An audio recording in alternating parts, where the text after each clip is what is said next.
So a little bit about Bob. Bob knows resilience firsthand. He doesn't just face challenges, but he embraces them, not only in business, but quite literally. Earlier this year, he walked on fire at the PSASA Convention, and every year, Bob plunges into the icy rivers in the UK. My body temperature dropped, and in his own back garden, where he keeps a barrel ready for daily cold therapy dips. With over 20 years of guiding businesses through uncertain times, Bob has mastered the art of turning turbulence into opportunity.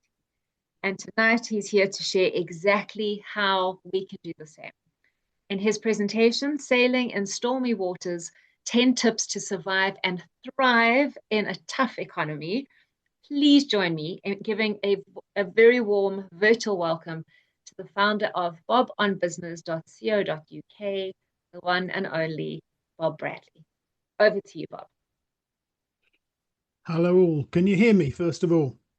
We can. I've successfully unmuted myself. That's the first challenge overcome.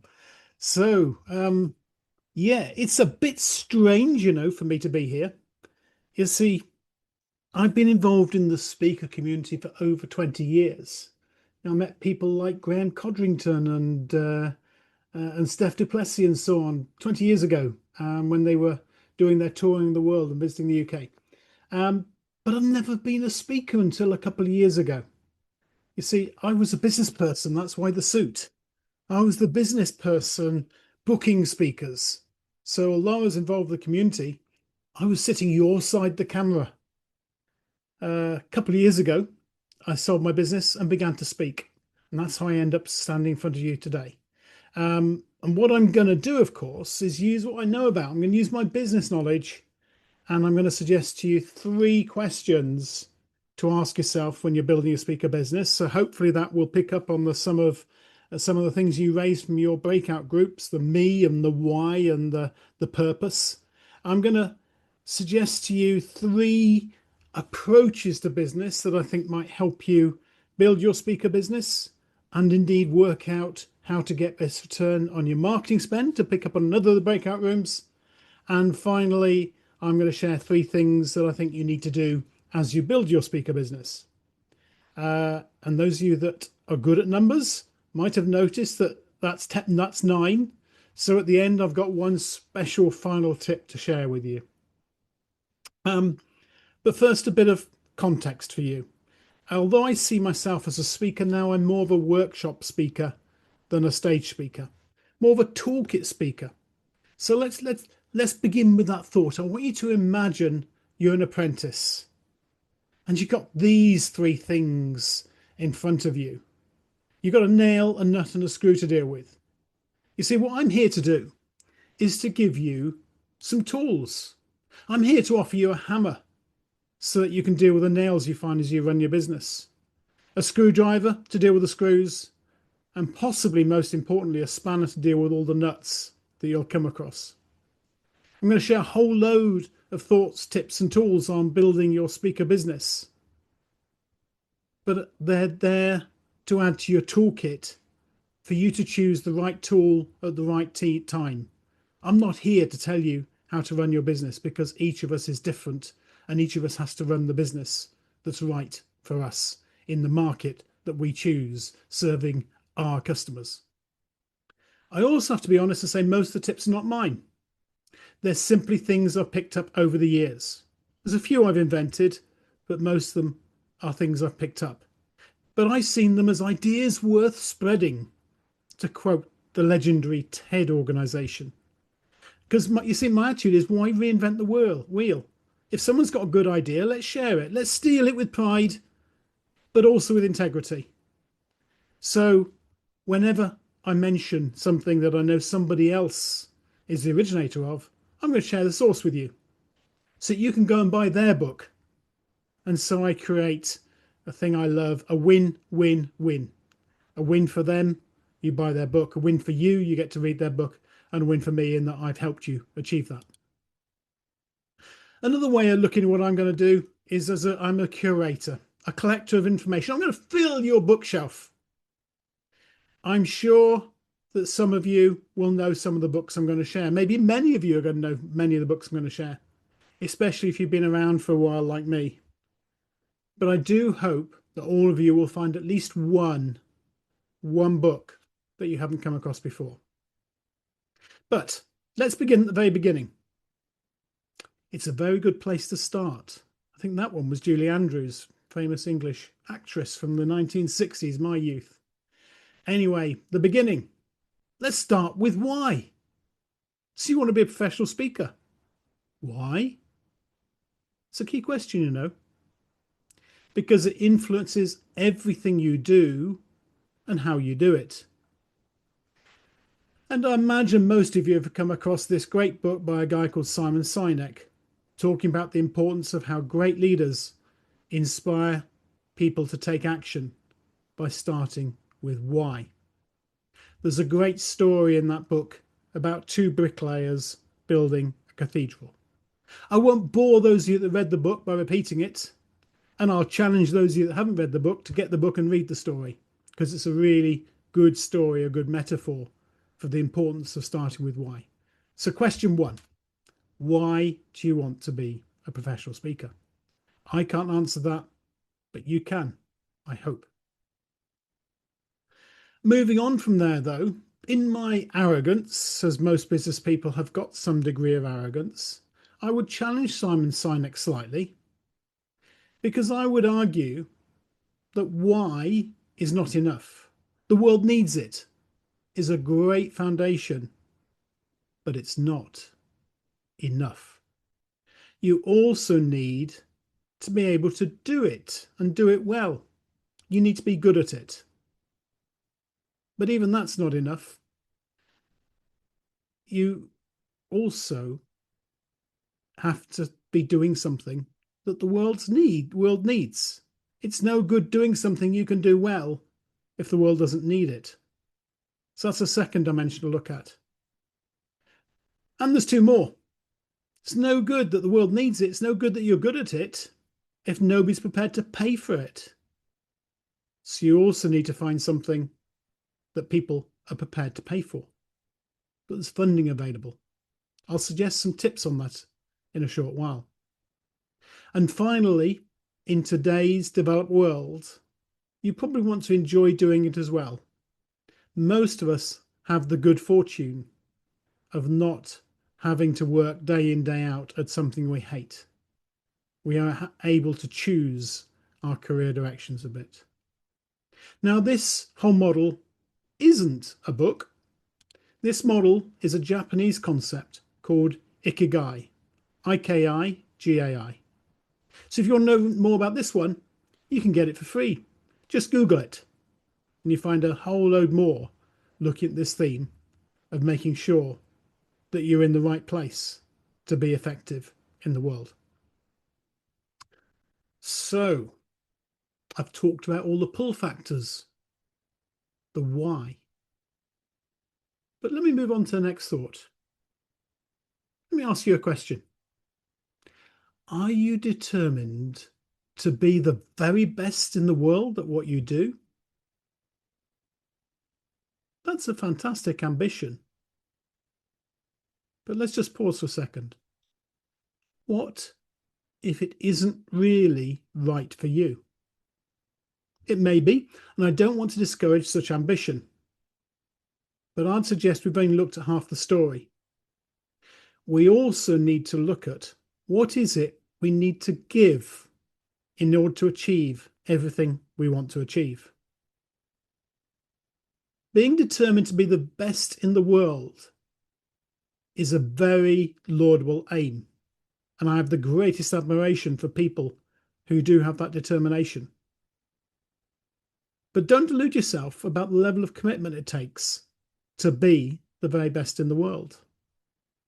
Don't play the game of going to be great, but not understand that it takes hard work, commitment, a great deal of skill, and a lot of resilience.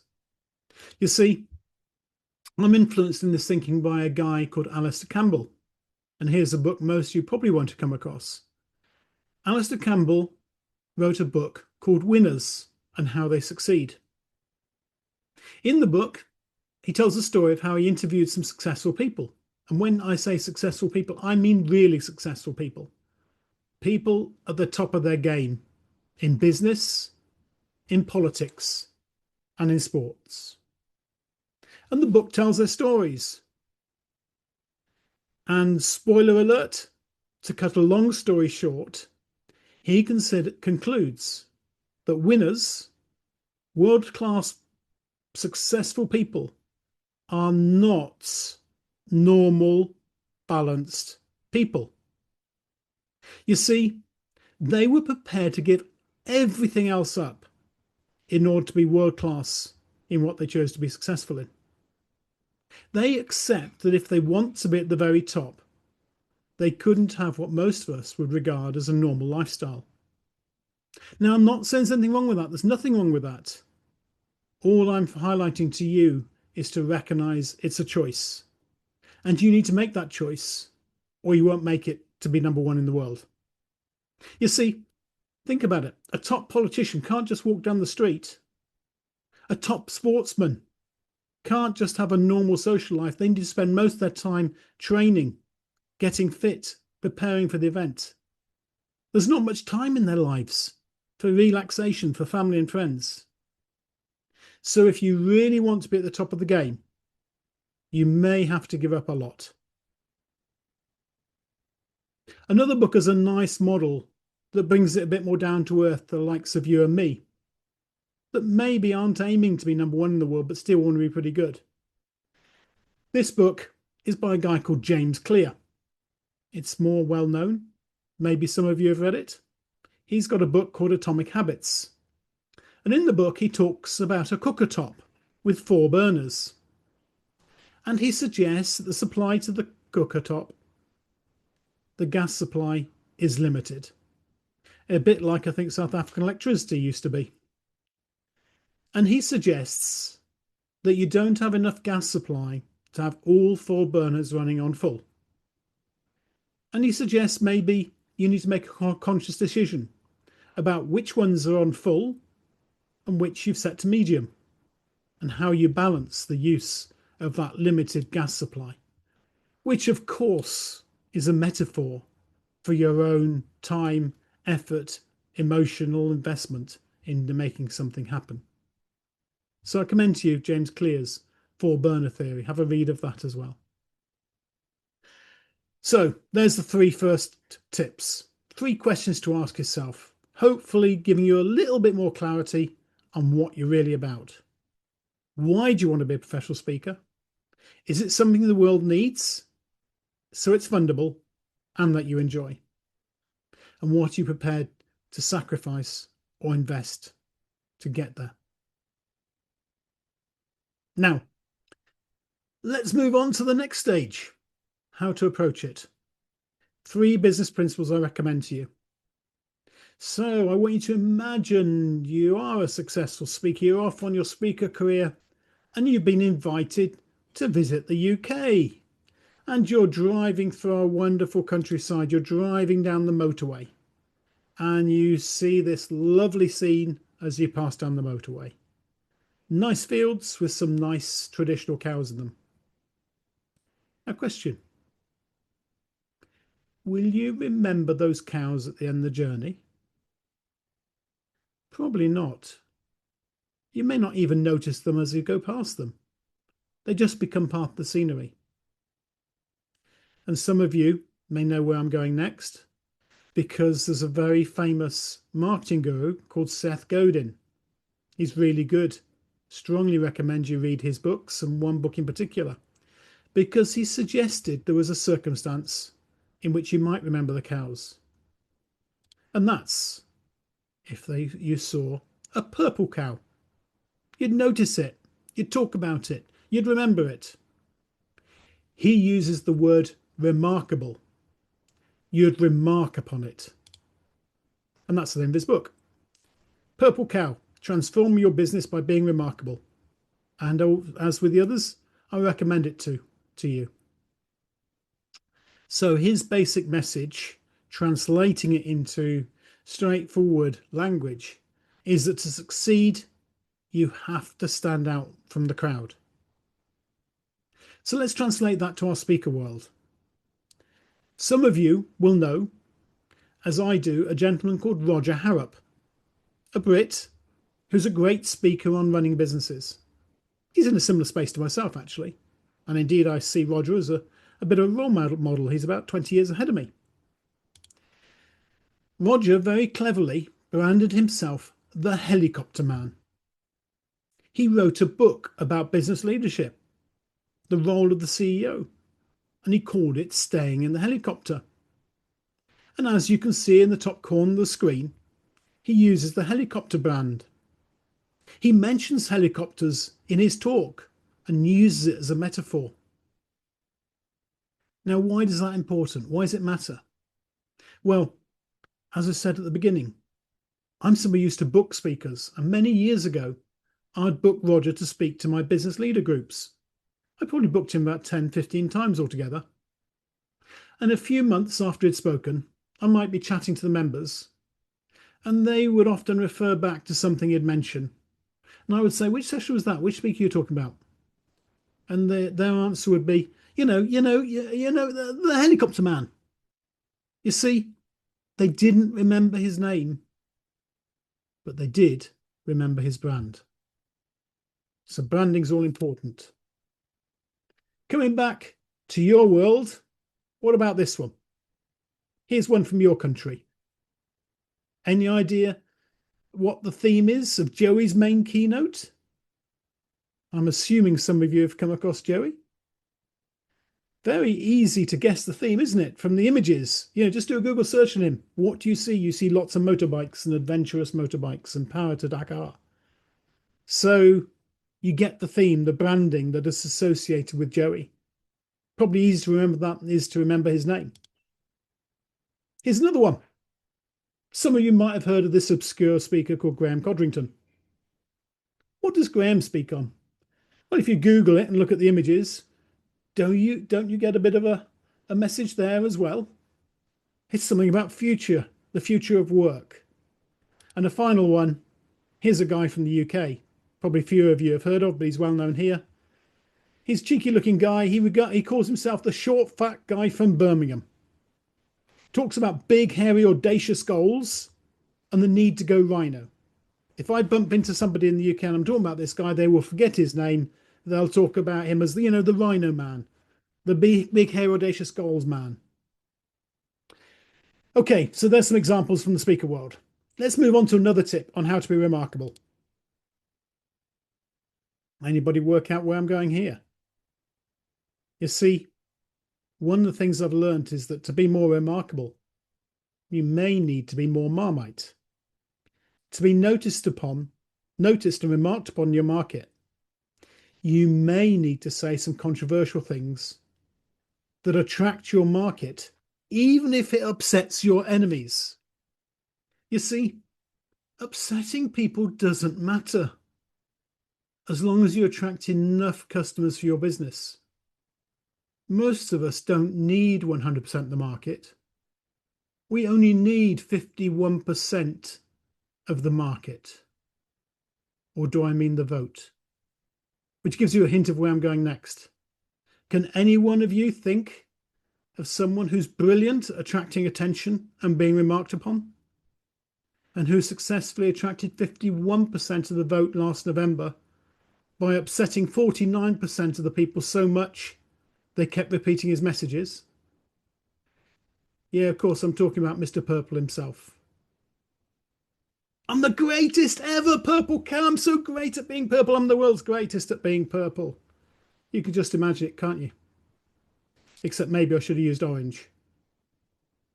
But seriously, he was very clever in what he did. Very clever marketing. By being Marmite, by standing out, by being remarked upon, mainly by his enemies as much as his supporters. He also did something else very clever, Not only is the most Marmite person I think the world's ever seen, he also used a very clever brand or strapline. Does anyone remember that? Anybody remember his strapline? Well, you may or may not want it, but MAGA, Make America Great Again. of course, resonates. What American doesn't want that? Make South Africa great again. Might resonate with you. So I challenge you to ask yourself, how do you want to stand out? And what's your resonant key message that people know you for? Okay, so I'll move on to the next bit, which is a little story that I invented. And it's moving back to the UK. Most of you will recognize this as a London taxi. I want to tell you a little story. You see, I don't live in London actually, but I thought the picture was more meaningful. I live in a little village in the Cotswolds. It's got a pub, very British tradition. And I was in the pub, as is traditional, the other week. And I bumped into a guy at the bar, as you do. And he discovered I was a business coach. He said, "Oh, come on then, do some of that to me then." So I said, "What's your business?" And he said, "I'm a taxi driver, mate." Right, fair enough. And I said, "So what's your marketing budget?" And he said, "Oh, I don't know. Me accountant, he says, put aside £2,000 a year for the marketing." And I thought, fair enough. "And what is your market, by the way?" At which point he looked slightly puzzled and said, "What do you mean, what's my market? I mean, everyone wants a taxi driver." I said, "What? Everyone in the world? You're a taxi driver for the South Africans?" "No, don't be silly. You know, anyone in the UK, I suppose. Or maybe just the south of England." To which me, being my business coach and my best business coach, decide to swallow hard and say, "Okay, so how many people are in that market?" To which he says, "Oh, I don't know, what, 50 million?" Then I sort of say, "And you got £2,000 to reach them. How much is that per person?" At which point I was sort of rather forcibly encouraged to go away. He'd had enough of my clever business claptrap. Maybe I couldn't help him. Anyway, time goes on. And a few weeks later, I'm in another pub. There's lots of them around me, which is great. And in that pub, I bump into another guy. A similar conversation occurs. Turns out he's also a taxi driver. And he also asked me to do some business coaching with him. So I thought, oh dear, here we go again. But I thought I'd give it a try. "What's your marketing budget?" I said. And this one said, "Well, my accountant says put aside £2,000 a year for my marketing." And I think he's probably got the same accountant. And then I sort of carried on the same pattern. "What's your market?" Only this time, he responds very differently. You see, he said, "I'm a taxi driver in Freeland. I'm the Freeland taxi driver. I drive for people in Freeland." That's the name of my village, by the way. Now, I thought that's really interesting, a very different answer. So I follow the similar pattern to my previous questions, though, and say, "How big is Freeland? How big's your market?" He says, "Oh, it's about 500 people, about 300 houses." That's very interesting. "And you've got a £2,000 marketing budget?" Yeah. Even I can do that maths.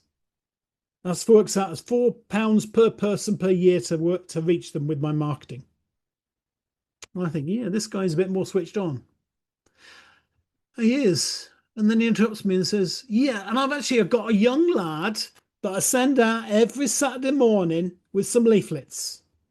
And he sticks a leaflet through every door in the village every other Saturday morning. And the leaflet says, 'If you want a taxi, give me a call. I'll be there in 5 minutes because I'm the Freeland taxi driver.'" Now, moving out of role, it's a quick challenge for you. Which of those two taxi drivers are going to be more successful? It's not difficult, is it? To realize the second taxi driver is, of course, going to be more successful. But let me ask you a second question. Is he any better as a taxi driver? We don't know, do we? We're assuming he's competent. They're probably both competent. But the first one could be the better taxi driver. But we've just worked out the second one is more likely to be more successful because they're more successful at the marketing. And not only is marketing more successful because it's more focused, that makes it cheaper, but it also enables him to give a better service to those people that are in his market. So you see, success is not actually about how great a speaker you are. Being competent is necessary, but not sufficient. No, success is more about how well you get in front of your audience, and only then how relevant and valuable you are. Okay, so I've now done the middle bit of my presentation. 3 questions, and now 3 approaches, 3 philosophies, if you like, for being in business: being remarkable, being Marmite, and being focused. Now let's turn to 3 practical actions. And let's begin with a very fashionable way of doing things: social media. You mentioned it from your breakouts. And in this case, I'm illustrating with LinkedIn, which of course many of us use to death. There's lots of talk nowadays about inbound marketing, about posting stuff, commenting, attracting attention, attracting interest. And that's all great. And if you can generate enough business by doing that, by doing inbound marketing, then that's the best form of marketing because it's almost free. The challenge is that the reality of life for most of us normal people that are not big influencers is that whilst inbound marketing is great for communicating your message to the crowd, for most normal people on the way up who are not yet famous, it is not enough to build a business. You need one-to-one engagement. You need to reach out and engage one-to-one with potential customers in some way, shape, or form, which on LinkedIn, of course, is the messaging option. Doesn't need to be LinkedIn. There are many ways to do it. LinkedIn messages, email messaging, cold calling, they all still work.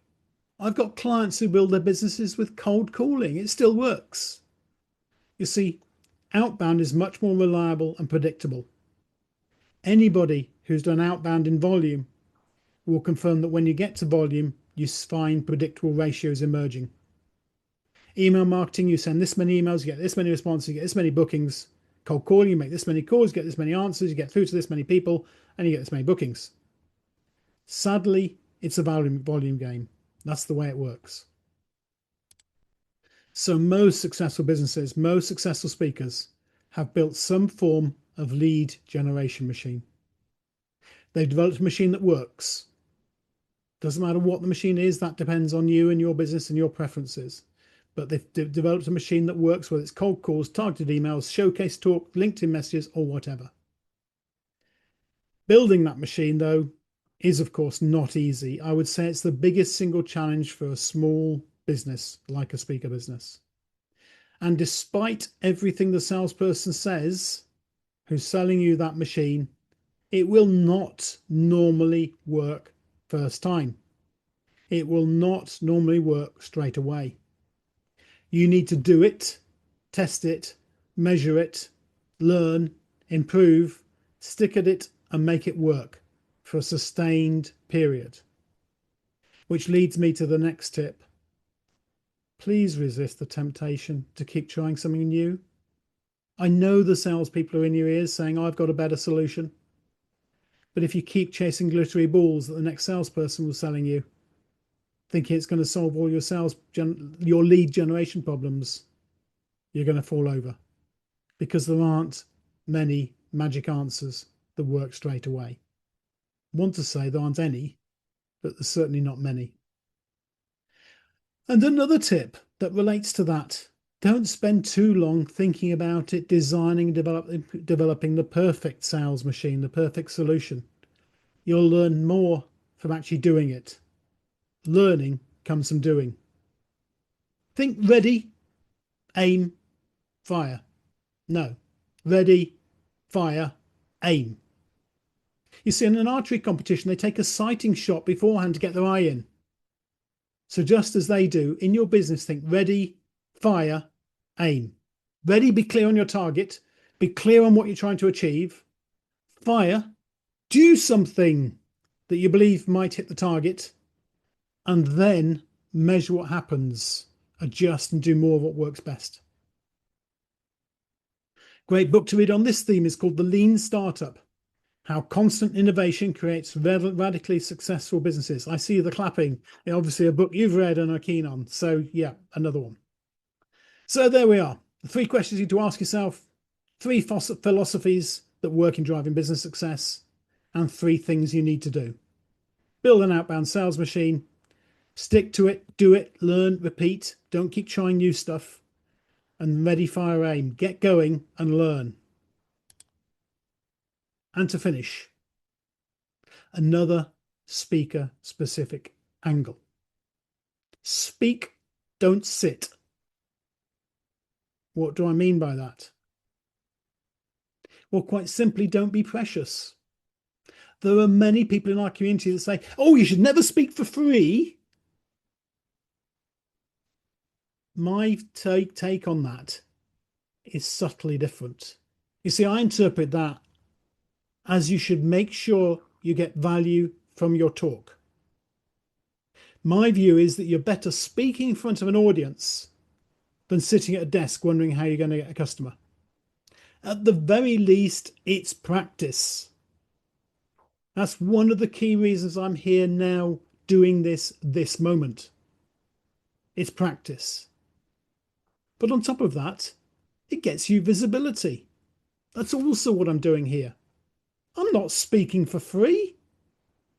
I'm not being paid by the PSASA, but I'm doing a showcase at my cost.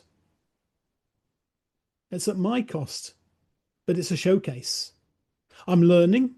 I'm being challenged. I'm upping my game. That's value for me. I'm being helpful with you, my friends in the speak community. And I feel good about that. I like helping people. So I'm feeling good about it. That's a value to me. And for those cynics that say, yeah, but what about the money? What about the cash? I've got to earn a living. I'm also speaking for commercial benefit. You see, I only need one of you to mention me to a business leader that needs someone to run a workshop on leadership and strategy for business growth, enterprise value, and commercial impact. That's a long sentence, but that's what I do. Leadership and strategy, business growth, enterprise value, commercial impact. If you know anybody like that, that's interested in subjects like that, let them know I exist, please. If you're really keen, please mention this talk on LinkedIn. That's also a value for me out of this talk. Both those might lead to business opportunities for me. Opportunities that wouldn't have occurred if I was sat at home here now, but not with the video on. You know, if I sat at home wondering how to grow, why haven't I got any customers? Oh dear, oh dear, oh dear. No, I'm out about doing something. To help that all along, I've got a handout which is going to come out to you shortly from the team. It summarized the tips, 10 tips, but it also gives you QR codes to the books I mentioned. So you can scan it and buy the books, which would be fantastic for the author. It'll be fantastic for you. And I'll get a few pennies as well, because the link goes to one of my whatever you call them, links. That means I get tuppence when you buy a book for £2,000. So I'm practicing what I preach. My tip, in summary, be helpful, be visible, be remarkable, stand out, and reach out. Thank you very much.